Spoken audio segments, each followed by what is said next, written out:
శాపాల గురించి మనం లోతైన ధ్యానం చేస్తా ఉన్నాము. లోతైన బోధ అనమాట. ఒక సిరీస్ లాగా మనం తీసుకున్నాము. ఇప్పటివరకు 2 క్లాసులయినాయి. దగ్గర దగ్గర 12 క్లాసులు అవసరమైతే ఒక 40, 50 క్లాసెస్ వరకు కూడా వెళ్ళవచ్చు. తర్వాత అది ఎప్పుడైనా చూద్దాము. మొదట మనకి కొంత అవగాహన కలిగితే వీటి మీద. ఎందుకంటే మన సమాజంలో, మన క్రైస్తవ సమాజంలో ఈ బోధ చాలా తక్కువ. ఈ బోధని కొట్టేసే వాళ్ళు చాలామంది ఉన్నారన్నమాట. నా ఆత్మీయ జీవితంలో మరి ఇది 24వ సంవత్సరం ప్రభువులో నాకు. నేను గమనించేది ఏంటంటే భారము అనేది దేవుని ఎడల, దేవుని రాజ్యం ఎడల అన్ని సమయాల్లో ఒకేలాగా లేదు. కొత్తగా మారుమనసు పొందుకున్నప్పుడు 98లో నశించిపోయే ఆత్మల ఎడల భారం అన్నమాట. ముఖ్యంగా నేను అన్యుల బ్యాక్గ్రౌండ్ నుంచి వచ్చాను కనుక క్రైస్తవత్వంలోకి వాళ్ళ గురించి ఎక్కువ భారం. ఏ విధంగా అయితే పౌలు, అపోస్తుడైన పౌలు తను యూదుల గురించి ఎక్కువ భారం కలిగి ఉన్నాడు. కానీ దేవుడు ఆయన్ని అన్యజనులకు వెలుగుగా, భూదిగంతముల వరకు రక్షణ సాధనముగా నియమించి ఉన్నాడు. సరే, నేను చాలా కాలం ఒక ఎవాంజలిస్ట్ లాగా, ఒక సోల్ విన్నర్గా అనేక మందికి సువార్త చెప్తా ఉన్నాను. కానీ క్రైస్తవత్వంలో మనం లోతుకు వెళ్ళే కొద్దీ అనేక మంది క్రైస్తవ జీవితాలను చూసినా, లేకపోతే నా జీవితం చూసినా కూడా మరి బైబిల్లో జ్ఞానము స్టెప్ బై స్టెప్ పెరుగుతూ ఉంటుంటే ఇంత ఆశీర్వాదకరమైన దేవుడిని మనం పెట్టుకొని, ముఖ్యంగా క్రైస్తవులు దేవుని పేరునే మనం పెట్టుకొని నా పేరు పెట్టబడిన నా జనులు అంటున్నాడు. చాలా జీవితాల్లో ఎక్కడో శాపము ఏలుబడి చేస్తుంది. ఈవెన్ నా జీవితంలో కూడా కొన్ని పరిస్థితుల్లో నుంచి బయటికి రావాలి అంటే, బ్రేక్ త్రూస్ కావాలంటే చాలా సమయం పట్టిందనమాట. సో దాని నిమిత్తం నాకెప్పుడు ఒకటే సొల్యూషను, ఇంకా వాక్యం తెలుసుకోవాలి. ప్రతిదానికి ఏ సమస్యకి విడుదల రావాలన్నా కూడా సొల్యూషను వాక్యం ఇంకా లోతుల్లో తెలుసుకోవాలి. మనకు తెలియంది ఏదో ఉంది. ఇంకా ఒక్కటైతే కాన్ఫిడెన్స్ దేవుడి మీద, ఈ దేవుడు ఆశీర్వదించే దేవుడు. సో మన జీవితం ఆశీర్వాదకరంగా ఉండాలి. thou shall be a blessing అంటాడు అబ్రహాంకి. మరి మనం అబ్రహాము సంతానం క్రీస్తు యేసులో.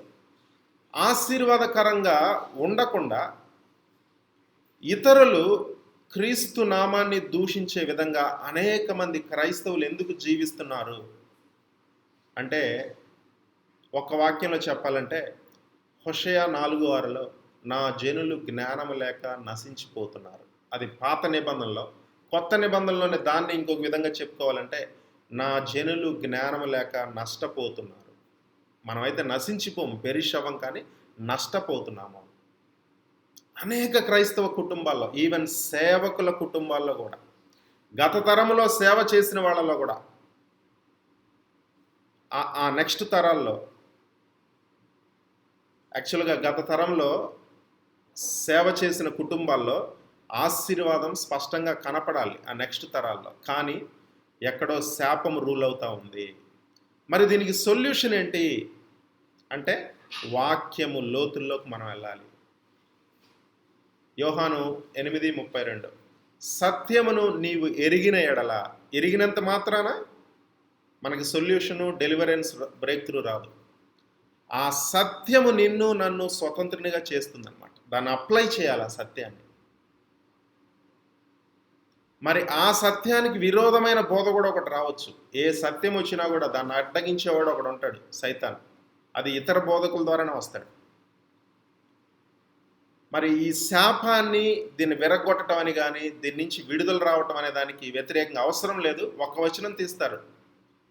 గలతీయులకు రాసిన పత్రిక 3:14 తీయండి నిర్మలక్క, షారమ్మ. గలతీయులకు రాసిన పత్రిక 3:14.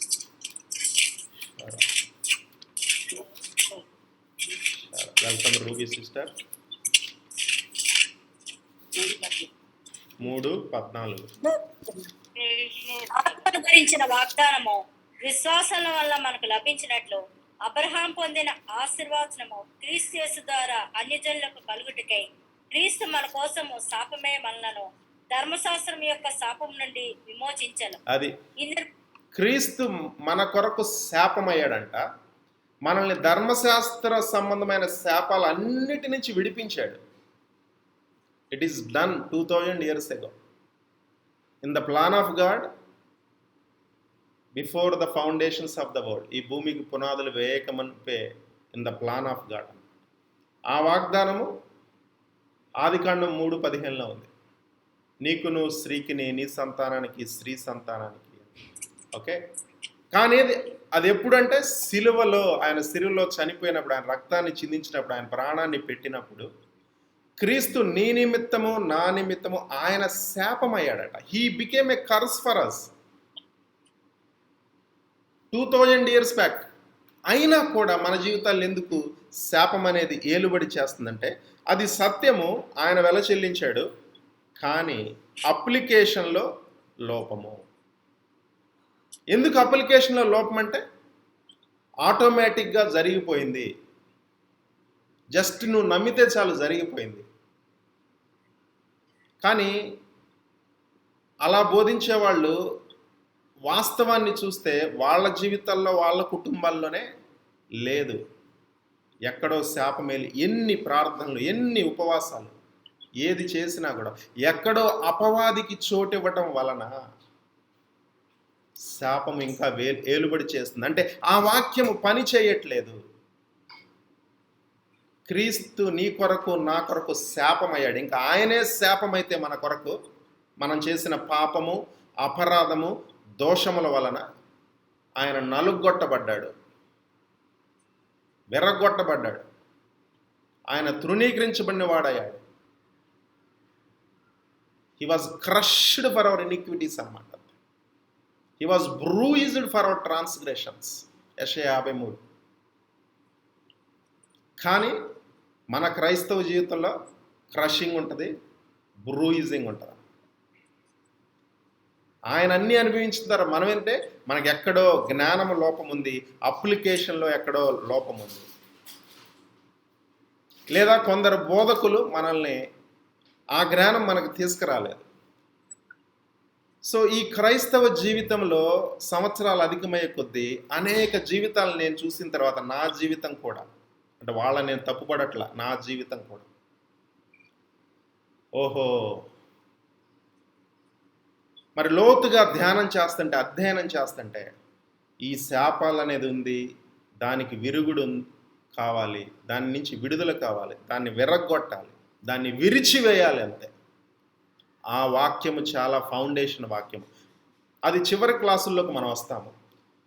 ముందల మనం రూట్స్లోకి వెళ్దాం, వేరుల్లోకి మనం వెళ్తున్నాం అన్నమాట. డెఫినిషన్ దగ్గర నుంచి దాని నిర్వచనం, ఎవరైనా లేదా ఏదైనా హాని కలిగించడానికి ఒక అతీంద్రియ శక్తికి చేసే ఒక గంభీరమైన ప్రతిజ్ఞ, లేదా ఒక కోపాన్ని, అబ్నార్మల్ యాంగర్ని ప్రదర్శించడానికి ఉపయోగించే పదం అన్నమాట. నాశనం అయిపోవుదుగా, నువ్వు ఎప్పుడు పైకి రావు అని కొందరిని అంటుంటాం కదా. కొంతమైతే ఓరి శాపగ్రస్తుడా అంటారు, ఓరి దూర్తుడా. అవన్నీ శాపాలే. Waste fellow. గుర్తుండే ఉంటుంది, టీచర్స్ అని ఉంటారు, మా టీచర్స్, యూ బ్రూట్లెస్ ఫెలో అనేవాళ్ళు. అదొక శాపం. తెలీదు వాళ్ళకి బాబు, ఏదో ఇంగ్లీష్లో తిడుతున్నాం అనుకునేవాళ్ళు. ఆ టీచర్కి ఆ తరగతిలో ఉన్న పిల్లల మీద అధికారం ఉంటుంది. వాళ్ళు మన దగ్గర తెలియని అమాయకు పిల్లలు కూర్చున్నారు అని వాళ్ళ మీద ఏది పడితే అది అంటున్నాం అనుకోండి, ఏదో ఒక రోజు అందులో యూదులు ఉన్నారనుకోండి, చెప్పాను నేను ఎవరో యూదులు అంటే, మనం కూడా యూదులే. ఎట్లా? స్పిరిచువల్ ఇజ్రాయెల్ మనం. ఆదికాండం 12 నుంచి. సో వాళ్ళని, నిన్ను దూషించే వారిని నేను శపించేదను. మనం అబ్రహాం సంతానమై ఉన్నాం అంటే అక్కడ వాళ్ళు కూర్చొని ఉంటారు కదా ఈ టీచర్లు, అందుకని అది పోయి వాళ్ళ పిల్లలకో లేకపోతే ఎవరికో తగులుతాం. అధికారంలో ఉన్న వాళ్ళు ఎవరైనా సరే వాళ్ళ కింద ఉన్న వాళ్ళ మీద శాపము పెట్టవచ్చు. ఓకే, ఒక చీకటి నీడలాగా ఇది వెంటబడతా ఉంటుంది. ఒక చీకటి నీడలాగా వెంటబడతా ఉంటుంది. అది మన దైనందిన జీవితాన్ని ప్రభావితం చేస్తూ ఉంటుంది. ఒక చీకటి, ఒక గొలుసు ఏదో మనల్ని కట్టేసినట్లు మనం ముందుకు పోవాలనుకుంటాం. చూడండి, ఆ బెతెస్దా కోనేరు దగ్గర 38 సంవత్సరాలు కూర్చున్నాడండి అతను. Hats off. పరలోకం వెళ్తే అతను కలిసి ఇంటర్వ్యూ చేయాలి. 38 సంవత్సరాలు. అనేక మంది వెళ్ళిపోతున్నారు తన సమయం వచ్చేసరికి. ఎవరో వెనక్కి లాగేస్తున్నట్లు అక్కడే కూర్చున్నాడు. కోర్స్ ప్రభువారే వచ్చాడు అనుకోండి, దేవదూత అవసరం లేదు, నీళ్లు అవసరం లేదు. ఓకే, అవన్నీ చిన్న చిన్న పరిచర్యలు. ప్రభువారే వచ్చాడు, ఒక్క మాట ద్వారా లేపేశాడు అక్కడి నుంచి. ఆ రక్తస్రావం కలిగిన స్త్రీ, ఆ 18 సంవత్సరాలు నడుము వంగిపోయిన స్త్రీ, ఆ బలహీనపరచు దెయ్యము ద్వారా లోక 13లో మనం మరలా చూస్తున్నాం. ఓకే, మరి ఆ నిర్వచనం దగ్గర నుంచి what is bound spiritually will bend you physically. ఆ భౌతిక సమస్యలు ఆధ్యాత్మిక మూలాల్లో మనం కొంత చూసాం. ఓకే, లేదా పితరుల దోషము కుమారుల మీద కుమారుల మీద వేస్తానన్నాడు. కృప చూపుతాడు, అట్ ద సేమ్ టైం దోషం అంది. ఆ దోషానికి ప్రాయశ్చిత్తం సరిగా జరగకపోతే, క్రీస్తు వారు ప్రాయశ్చిత్తం చేసుకున్నారు. అది మనం ఎక్సోడస్ 34:7 చూసాం, నిర్గమకాండం 34:7 చూసాం. ఓకే, నెక్స్ట్ నిన్న క్లాసులో ఏం చూసామంటే శాపాలకి సోర్సెస్ ఏంటి, మూలాధారాలు ఏంటి అనేది చూసాం. శాపాలు ఈరోజు కూడా వాస్తవమే. దేశాధినేతలకే, అమెరికన్ ప్రెసిడెంట్స్ మీదే శాపం పెట్టబడి ఉంది. అందు నిమిత్తం జాన్ ఎఫ్ కెనడీ అనేవాళ్ళు కానీ, లేకపోతే ఇంకొంతమంది 4-5 ప్రెసిడెంట్స్ ఆఫీసులో ఉన్నప్పుడే చనిపోయారు. శాపము లేని దేశము ఈ భూమి మీద ఏదీ లేదు. పట్టణాలు, వ్యక్తులనే కాదు, కుటుంబాలనే కాదు, యెరికో పట్టణాన్ని శపించాడు యెహోషువని చూసాం. ఓకే, గిల్బోవ పర్వతాల్ని దావీదు శపించాడని చూసాం. మరి యెహోషువ యెరికో పట్టణాన్ని శపిస్తే 100 సంవత్సరాల తర్వాత ఒక రాజు యొక్క జ్యేష్ఠ పుత్రుడు, కనిష్ట పుత్రుడు, శాపం అంతా ఏం చేశాడు? ఒక నోటి మాట అంతే.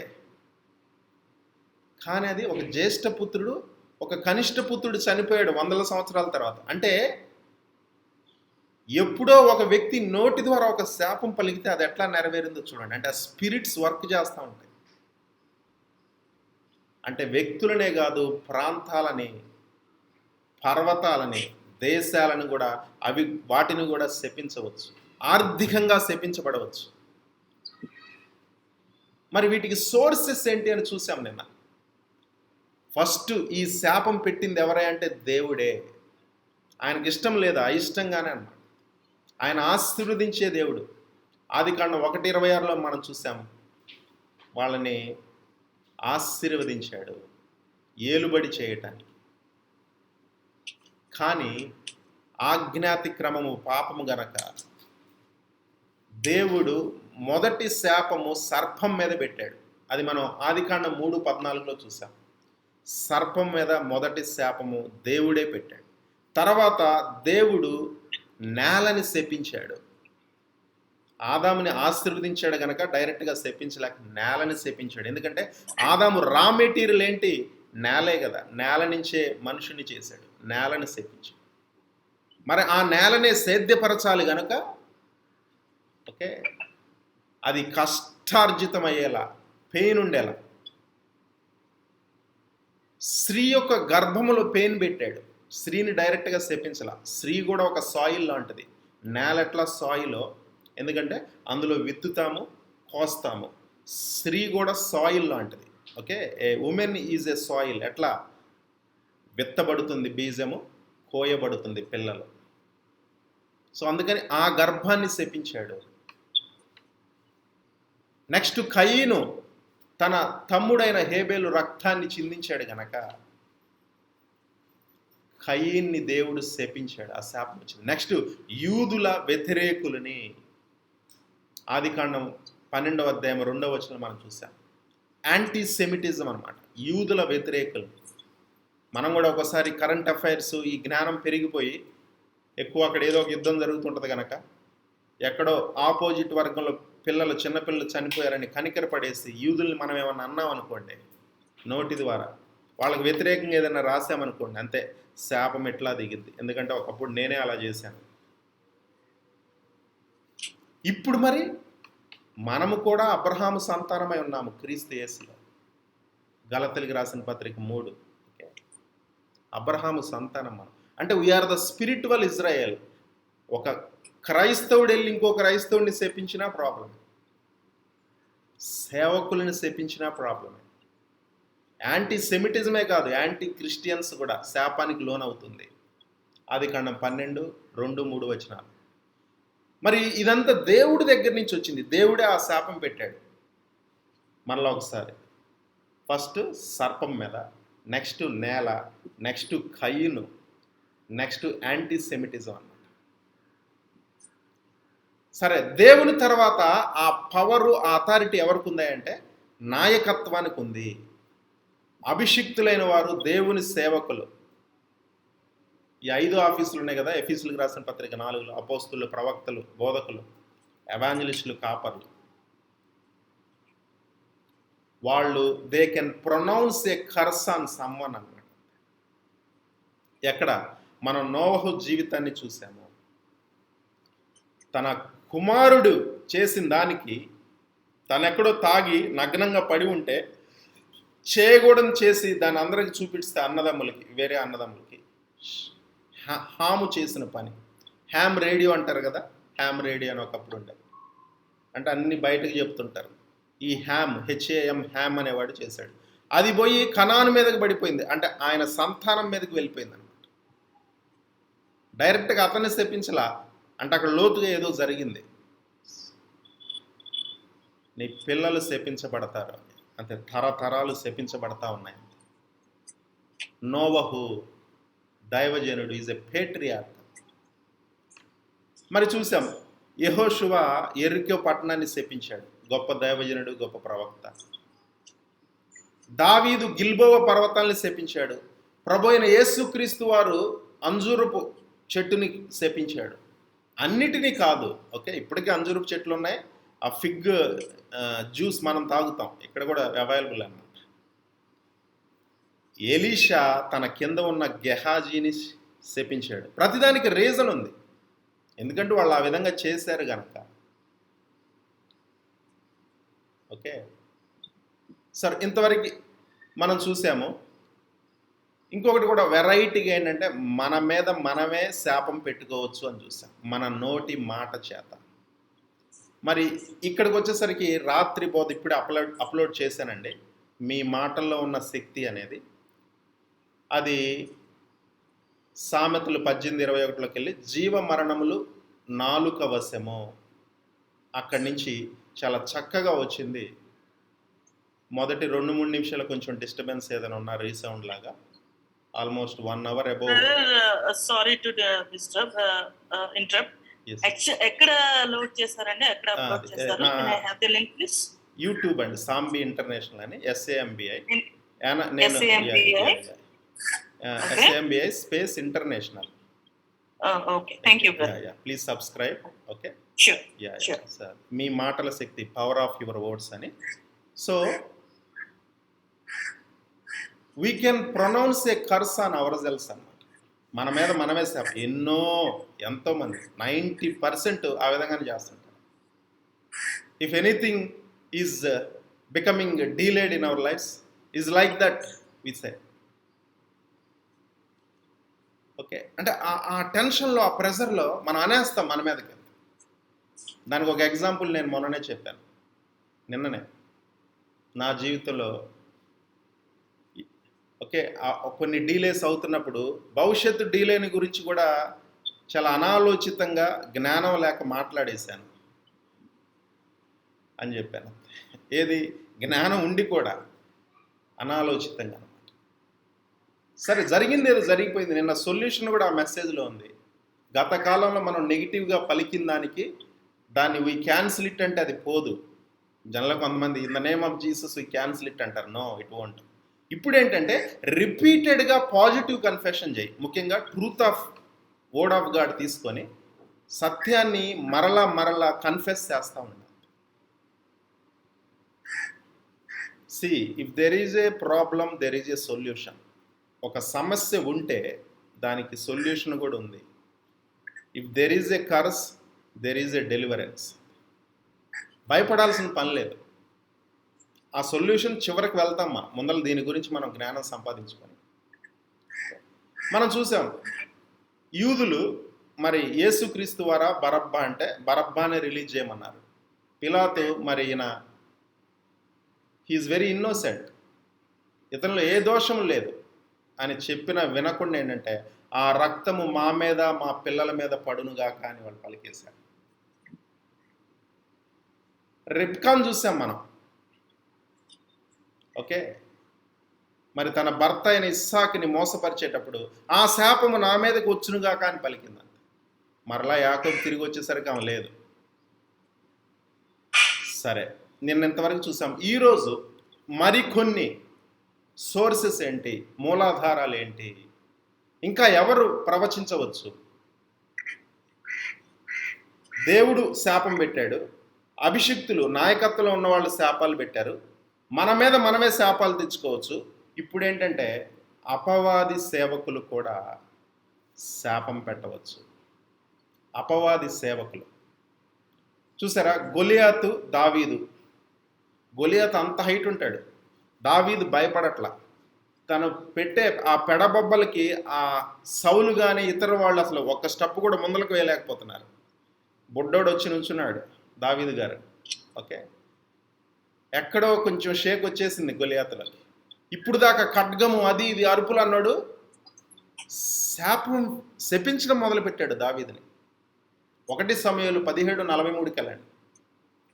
Goliath cursed David but it not work of course. ఎందుకంటే హేతువు లేని శాపం ఎవరు పెట్టినా అది పనిచేయదు. అందుకని గ్రౌండ్స్ ఎవరికి ఇవ్వవద్దు మనం. 1 సమూయేలు 17:43, నిన్న 43. ఎస్, నిన్న లతా సిస్టర్ హెల్ప్ చేశారు చదవడానికి. ఎవరైనా కర్ర తీసుకొని నీవు నా మీదకి వచ్చుచున్నావే, నేను కుక్కనా అని దావీదుతో చెప్పి తన దేవతల పేరిట దావీదుని శపించాను. నా దగ్గరకు రమ్ము. దేవతల పేరిట దావీదుని శపించాడు అంటే వాడి దేవతల్ని పిక్చర్లోకి తీసుకొస్తున్నాడు. అంత అవసరమే వచ్చింది. ఒక కత్తి తీసుకుని ఇసిరేయచ్చుగా, కుదరదు అక్కడ. ఎందుకంటే ఈయన తన దేవుని నామంలో వస్తున్నాడు, అతడు దేవతల పేరిట శపిస్తున్నాడు. అంటే వాళ్ళకి తెలుసు మిలిటరీ పవర్ పనిచేయట్లా, ఎకనమిక్ పవర్ పనిచేయట్లా, కానీ అంతకన్నా పెద్ద పవర్ ఏంటో తెలుసా? టంగు పవర్, శాపము.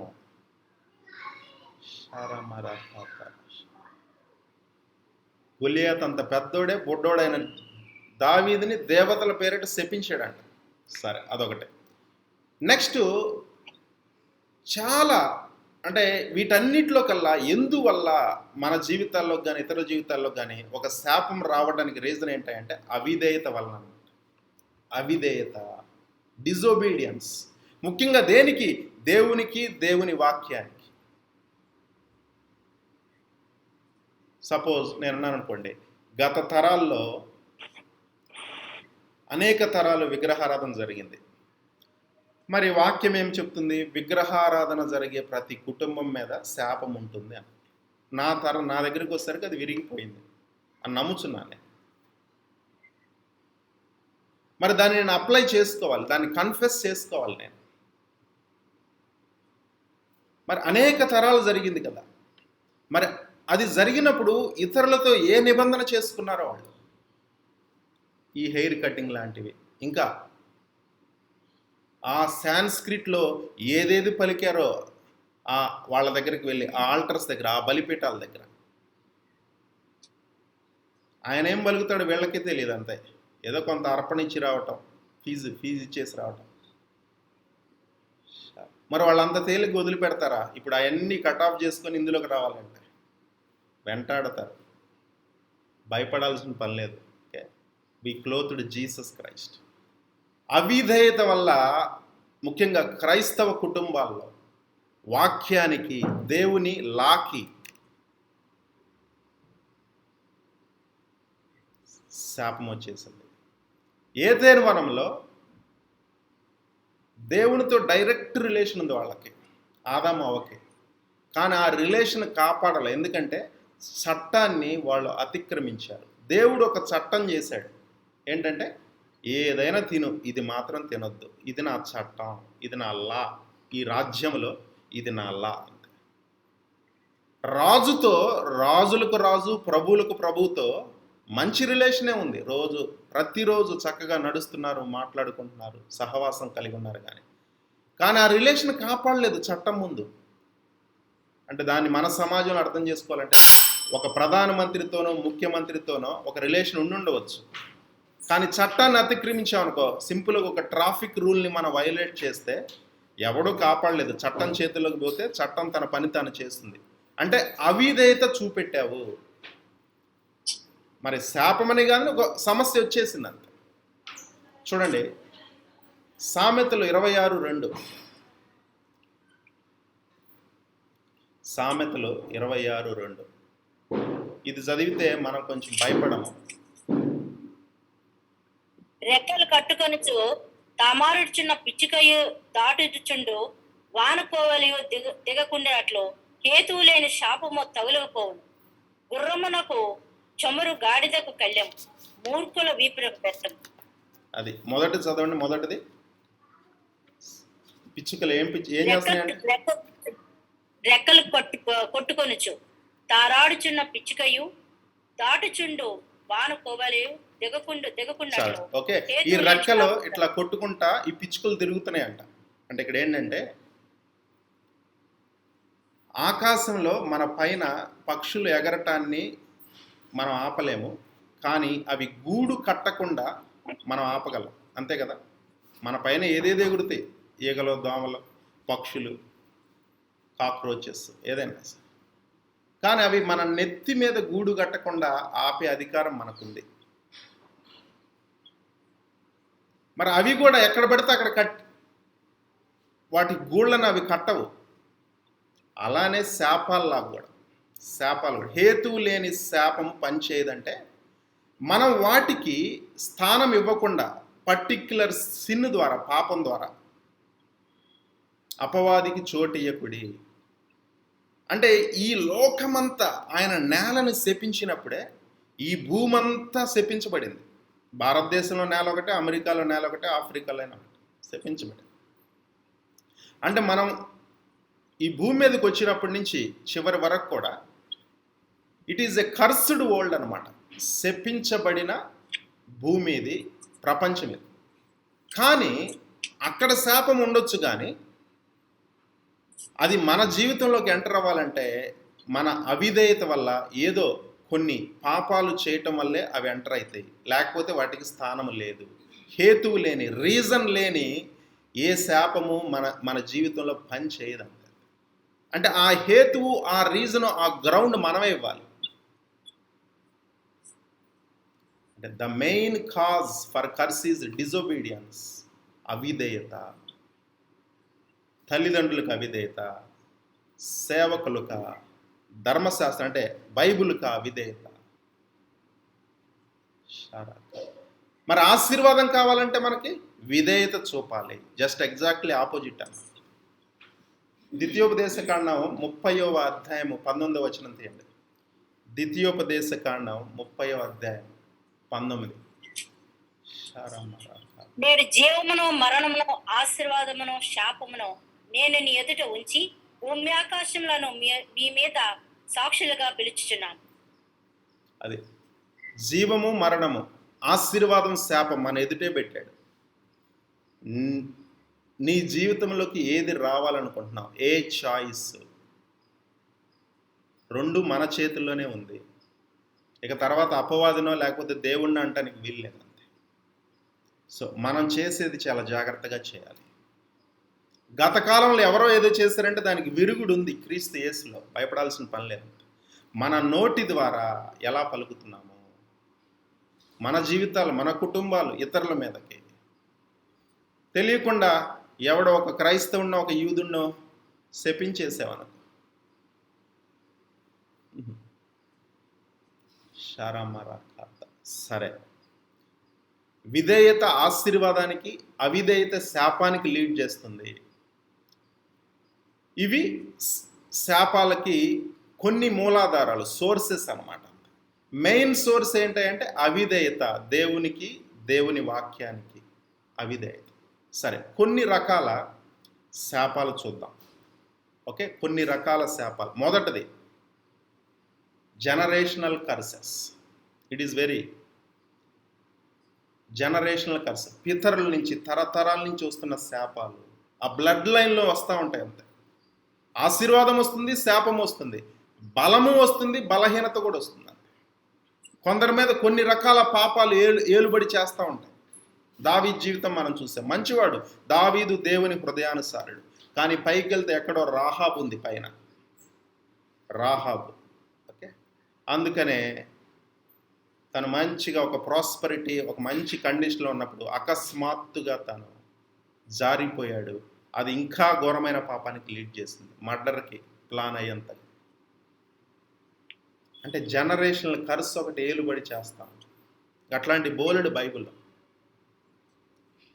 సామెతలు 3:33. మరి దాన్ని మనం ఏంటంటే నిర్గమకాండము 34:7 చూసాం. ఓకే, తండ్రుల దోషాన్ని కుమారుల కుమారుల కుమారుల మీదకి 3 నుంచి 4 తరాల వరకు ఆ శాపం వెళ్తూ ఉంటుంది. ఆ దోషాలను బట్టి ఉన్న శాపం నిర్గమకాండం 34:7 మనం చూసాం. ఇప్పుడు సామెతలు 3:33. భక్తిహీనుల ఇంటి మీదకి యెహోవా శాపం వచ్చును, నీతిమంతుల నివాసస్థలమును ఆయన ఆశీర్వదించును. భక్తిహీనుల ఇంటి మీదకి, అసలు దేవుణ్ణి వెతకని వారు, విక్డ్ పీపుల్, ఇంగ్లీష్లో అయితే చక్కగా విక్డ్, ఆ క్రియలు చేసేవాళ్ళు, ముఖ్యంగా నిజ దేవుణ్ణి వెతకని వారు, ఆరాధించిన వారు, నమ్మని వారు, ఆ ఇంటి మీద అలా ఉందంటే హ్యాంగ్ అవుతుంది అంతే. అవన్నీ ఫుల్ అయితే అప్పుడు పడుతుంది అట్లా అన్నట్టు. అందుకనే చూడండి, కొన్ని గ్రామాలు ఏదో ఒక భూకంపం ద్వారా కానీ, లేకపోతే ఎక్కడో సునామీ వస్తుంది, మనం ఎక్కడో ఉంటాం, మనం కాదు, ఓకే, వేరే వాళ్ళు ఎక్కడో ఉంటారు, కరెక్ట్గా అక్కడికే వెళ్తారు, ఏదో ఒక విహారయాత్రలకు వెళ్ళినట్టు అక్కడికి వెళ్ళి ఆ సునామీలో చిక్కుకుపోతారు. మనకి 2000లో వచ్చిన సునామీలో కూడా అంతే. లేదా ఎక్కడో ఒక మంచి దేశానికి వెళ్ళి గర్వంగా చెప్పుకునే వాళ్ళు కూడా సడన్గా హార్ట్ అటాక్స్ కానీ, లేకపోతే యాక్సిడెంట్స్ కానీ. పైకి వెళ్తే ఎక్కడ ఉంటుంది, ఓకే, పితరుల్లో కూడా అలాంటి ఎక్కడో ఏలుబడి చేస్తుంటాయి. No need to worry. Okay, యేసుక్రీస్తులో సొల్యూషన్ ఉంది. నెక్స్ట్, మనం పలికే మాటల ద్వారా శాపాలని పలకటం. అదే చెప్పాం కదా, ఒక కోపాన్ని వ్యక్తీకరించడానికి ఉపయోగించే ఒక పదం అన్నమాట. చూడండి, సంఖ్యాకాండం 22:6. జస్ట్ ఇంకా 4-5 మినిట్స్ తీసుకుంటాను. సంఖ్యాకాండము 22:6.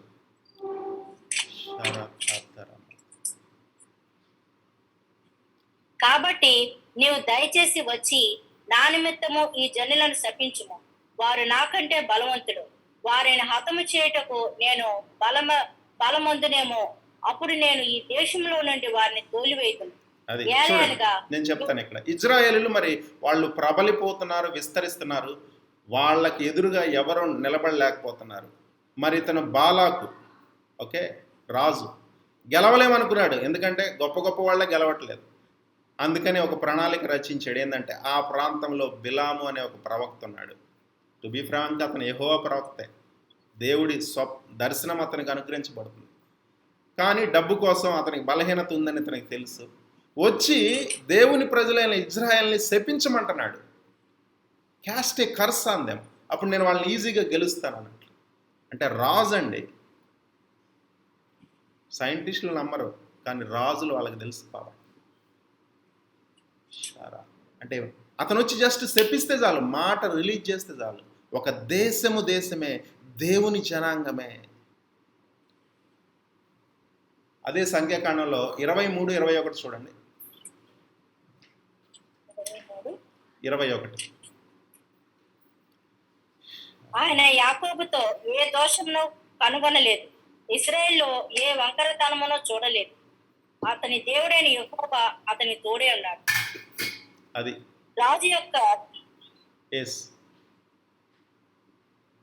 రాజు యొక్క జయధ్వని వారిలో ఉన్నది. దేవుడు ఐగుప్తు నుండి వారిని తప్పించాడు. ఎందుకంటే వాళ్ళు నీతిగా దేవుని ఎదుట పరిశుద్ధంగా జీవిస్తున్నారు, విధేయత కలిగి జీవిస్తున్నారు. ఏ తప్పు కనపడట్లేదు. శాపం పెడితే పని చేయదంతే. పెట్టాలని వెళ్తాడు, ఆశీర్వదించి వస్తాడు. ఇక తనకే అర్థమవుతుంది. ఇతనేంటి, డబ్బు ఎక్కువ ఇస్తానంటాడు రాదు వచ్చి. అప్పుడు ఇది పని చేయదు అని తెలిసేమంటే ఒక అడ్వైజ్ ఇస్తాడు. నేను పెట్టలేను, వాళ్ళకు వాళ్ళే ఒక హేయమైన క్రియ దేవునికి వ్యతిరేకంగా వాళ్ళు చేస్తే, ఓకే, దేవుని కోపాగ్నికి వాళ్ళు గురైతే, దేవుని మాటలకి వాక్యానికి అవిధేయత చూపేలా వాళ్ళని మీరు సెడ్యూస్ చేయండి. అంటే హనీ ట్రాప్స్ అనమాట. హనీ ట్రాప్ అంటారు కదా, పాకిస్తాన్ వాళ్ళు వల విసురుతారు ఇండియన్ గూఢాచారుల మీద. ఆ విధంగా అది ఫలించిందంట. అంటే వాళ్ళ మీద వాళ్ళే దేవుని శాపం వాళ్ళ మీదకి రావాలి.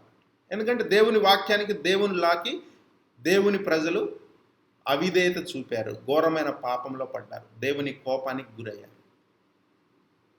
అంటే మాట వల్ల వస్తుంది, క్రియ వల్ల కూడా వస్తుంది. క్రియ వల్ల కూడా శారామ. ఒకసారి చూడండి 2-3 వచనాలు. యూదా రాసిన పత్రిక ఒక అధ్యాయం ఉంది, 11వ వచనం చూడండి. యూదా రాసిన పత్రిక ఇదే బిలాము గురించి చెప్తారు, 2-3 చోట్ల ఉంది. అంటే ఇది ఈ ప్లాను, ఈ ఎర్రర్ చివరికి డాక్ట్రిన్ అయిపోయింది. ప్రకటనకు వచ్చేసరికి ఒక సంఘంలో, 7 సంఘాల్లో ఉన్న ఒక సంఘంలో, okay, they have the doctrine of Balaam అంటారు అన్నమాట. ఎర్రర్ ఒక కాన్సెప్ట్, ఓకే, క్రియ అయ్యి ప్రాక్టీస్ చేసి కొంతమంది ప్రాక్టీస్ చేస్తా చివరికి అది డాక్ట్రిన్ అయిపోయింది అనమాట. ఆ విధంగా కూడా సైతాన్ని కార్యం చేస్తాం. యూదా రాసిన పత్రిక 11వ వచనం చూడండి. తర్వాత ఎవరన్నా 2 పేతురు 2:15 రెడీగా ఉండండి. అయ్యో వారికి శ్రమ, వారు కయ్యూను నడిచిన మార్గమును నడిచిరి, బహుమానం పొందవలనని బిలాము నడిచిన తప్పు త్రోవలో అతురముగా పరిగెత్తిరి, అది సాగు చేసినట్లు తిరస్కారము చేసి నశించిరి. బహుమానం పొందుకోవాలనంట బిలాము చేసిన తప్పు త్రోవలో వాళ్ళు వెళ్ళారట. 2 పేతురు 2:15 చూడండి. తర్వాత సంఖ్యాకాండం 31:16. సంఖ్యాకాండం 31:16. 2 పేతురు 2:15. తిన్ననైన మార్గమును విడిచి బెయ్యోరి. ఆ బిలాము అంటే నీతి వలన కలుగు బహుమానమును ప్రేమించెను. అది అంటే ఏంటి, తిన్ననైన మార్గం, దేవుని మార్గాన్ని చేసిన ఎట్లనగా నోరు. సమ్ డిస్టర్బెన్స్, అన్మ్యూట్ చేసుకోండి. తిన్నని మార్గము, దేవుని మార్గాన్ని విడిచి బిలాము మార్గంలోకి వెళ్ళిపోయారట. తప్పుడు మార్గంలోకి వెళ్ళిపోయారు. ఏదో క్విక్ గెయిన్స్ కోసం కానీ, షార్ట్ బెనిఫిట్స్, ఇప్పటికిప్పుడే ఏదో జరిగిపోవాలన్నట్లు ఓపిక లేక దేవుని మార్గాన్ని విరిచి అబద్ధ ప్రవక్త యొక్క మార్గంలోకి వెళ్ళిపోయారు. అంటే ఇప్పుడు ఒక మార్గం అయిపోయింది అది. ప్రకటన గ్రంథం 2:14 చూడండి. నేను సంఖ్యాకాండం 31:16 చూస్తాను. సంఖ్యాకాండం 31:16లో, ఇదిగో బిలాము మాటను బట్టి పేయోరు విషయంలో ఇజ్రాయేలు చేత యెహోవా మీద తిరుగుబాటు చేయించిన వారు వీరు కారా, అందుచేత యెహోవా సమాజంలో తెగులు పుట్టి ఉండెను. అంటే ఒక దేశంలో, దేవుని సమాజంలో లక్షలాది మంది ఒక తెగులు రావాలంటే ఒక తప్పుడు మార్గం, ఒక తప్పుడు బోధ, అంటే ఒక శాపానికి గురయ్యారు. ఎందుకు వచ్చింది? దేవుడు శాపం వచ్చాడు కాబట్టి తెగులు వచ్చింది. కోవిడ్ అనే తెగులు లాంటిది అన్నమాట. మరలా దానికి విరుగుడు, కొంతమంది నష్టపోయి కొంతమంది చనిపోయిన తర్వాత. అంటే కొన్ని క్రియల వల్ల, దేవునికి వ్యతిరేకంగా హేయమైన క్రియల వల్ల శాపం వస్తుంది. క్రైస్తవులమైన మనకు కూడా మాటల వల్ల, క్రియల వల్ల. ప్రకటన 2:14 ఇది ఇప్పుడు ఒక డాక్ట్రిన్ అయిపోయింది, ఒక బోధ అయిపోయింది, బిలాము బోధ. దాన్ని అనుసరించేవారు అనేకులు. 2:14 ఆయనను నేను నీ మీద కొన్ని తప్పిదములు మోపవలసి ఉన్నది. అవేవనగా విగ్రహమునకు బలి ఇచ్చిన వాటిని తినినట్లును, జారత్వం చేయనట్లును, ఇశ్రాయేలుకు ఉరియొడ్డమని బాలామునకు నేర్పిన బిలాము బోధను అనుసరించి వారు నీలో ఉన్నారు. అది అట్లే ఉన్నాయి. బిలాము బోధన అనుసరించి వారు మీలో ఉన్నారు. మారు మనసు పొందుకోండి. తర్వాత అక్కడ ఒక యెజబెల్ అనే స్త్రీ కూడా ఉంది ఆ సంఘంలో. ఆమె బోధ, ఆమె ప్రవచనాలు, ఆమె తప్పుడు బోధ. ప్రవచనాలు తప్పు కాదు. రైట్ ప్రవచనం రైటే, తప్పుడు ప్రవచనం తప్పే. అంటే చివరికి ఇదేంటంటే ప్రకటనకు వచ్చేసరికి సంఖ్యాకాండం నుంచి ఇది ఒక డాక్ట్రిన్ అయిపోయింది, ఒక బోధే అయిపోయింది. అంటే దాన్ని అనుసరించి ఆ బోధ కింద వచ్చే వాళ్ళందరూ దాన్ని అనుసరిస్తారు. అంటే సంఘాల్లో తెలియకుండా ఇది ఉంది అన్నట్టు.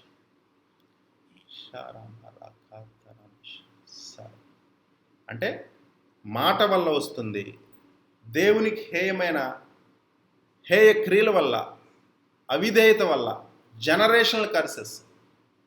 ఇది కొన్ని రకాల శాపాలు. తర్వాతలో మనం ఏంటంటే నెక్స్ట్ క్లాస్లో మరి ఈ శాపం వస్తే సిమ్టమ్స్ ఎలా కనపడతాయని చూద్దాం. ఆ సూచనలు ఎలా ఉంటాయి, ఆశీర్వాదం ఉన్నప్పుడు ఎలా ఉంటుంది, తర్వాత సూచనలు ఎలా ఉంటుంది అని ద్వితీయోపదేశకాండం 28కి వెళ్ళి మనం చూద్దాం. మరి చాలా సమయం తీసుకున్నాను ఎర్లీగా స్టార్ట్ చేసి. So all the glory to God. Thank you very much. Welcome కొత్త వాళ్ళకి. దిలీప్ బ్రదర్ నిన్న కూడా వచ్చారు, Swapna sister, Helen sister and Lata sister అందరికి. సో వీలైతే ఆనా సిస్టర్ యాడ్ చేయండి కొత్త వాళ్ళని గ్రూప్లో, వాళ్ళు ఇఫ్ దే ఆర్ ఇంట్రెస్టెడ్. లేదంటే సాంబి ఇంటర్నేషనల్ దగ్గర 450 మెసేజ్ల వరకు ఉన్నాయి, 400 అబోవ్. డైలీ 2 మెసేజ్లు అప్లోడ్ అవుతూ ఉన్నాయి. సో చాలా మీరు ఒకసారి చూడండి వాటిని. ప్లీజ్ సబ్స్క్రైబ్ అనమాట. ఎవరికైనా షేర్ చేసినా it is blessing to them. All the glory to lord Jesus. Can I ask you a question? Yes sister. Yeah. నిన్న మీరు వాక్యంలో చెప్తూ సమ్ బుక్ మీరు ఏదో చదివిన తర్వాత you got to know what is truth. ఆ బుక్ పేరేంటి? బుక్ కాదు, sorry, prayers John Hyde or somebody you told that. ఏం సిస్టర్ అది? ఇప్పుడు మీరు యూదుల గురించి